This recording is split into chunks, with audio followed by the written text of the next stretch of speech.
Namibia is a gold producing country, but until this week, the central bank has never owned any of the gold. While central banks from all over the world have been buying the dip, stacking up on gold. Bank of Namibia just signed a gold purchase agreement with Navaja Mine, one of the oldest gold mines in the country. Now, the central bank's play is buy locally produced gold, refine it, and keep it in the central bank's vault. So they are looking at keeping at least 3% of their foreign exchange reserve. This is the first time gold is going to appear on the national balance sheet as a reserve asset ever since independence.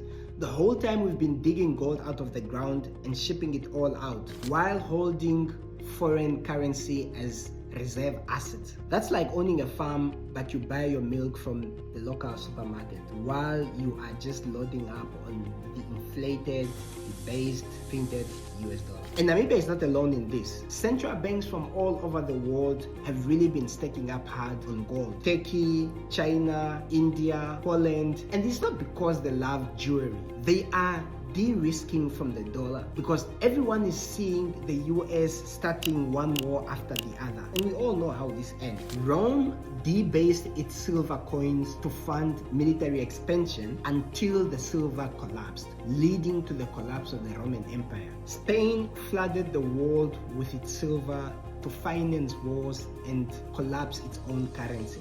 France was printing money through the roof to fund the revolution, and it collapsed its own currency, and the chaos brought us Napoleon. The British Empire, they banned their gold reserve fighting World War I, World War II, until they lost the world reserve currency status to the US. Wars are extremely expensive. You need to house those soldiers, feed them, clothe them. You need to buy military equipment, and those fighter jets don't come cheap. And when the bill becomes too heavy, government don't stop or cut the cost. They just print and print and print more, debasing their currency and debasing you and I in the process. The patterns are always the same.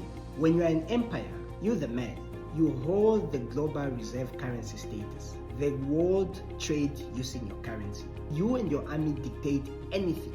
You dictate what sport to play. You set the formulas on how to count the goals. You can even stop the game midway and shift the goalpost. You can go in a sovereign country and capture a sitting president. But what happens now is when other countries start seeing that, man, you're taking it a bit too far, they start unsubscribing. They stop buying your government bonds and they start holding on to real assets, hard assets, gold, Bitcoin. That's what's happening right now. Gold is up 40% in the last 12 months. 40%. That's not some sort of retail speculation. Those are central banks from all over the world voting with their votes. So here's my question.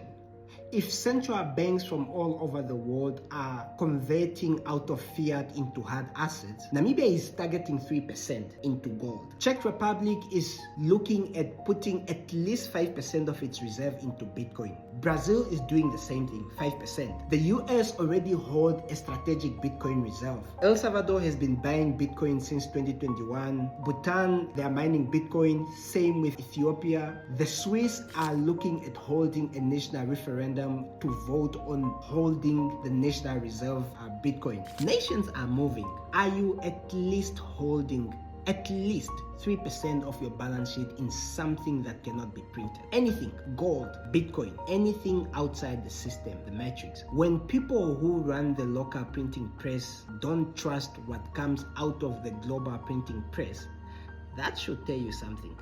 Cheers.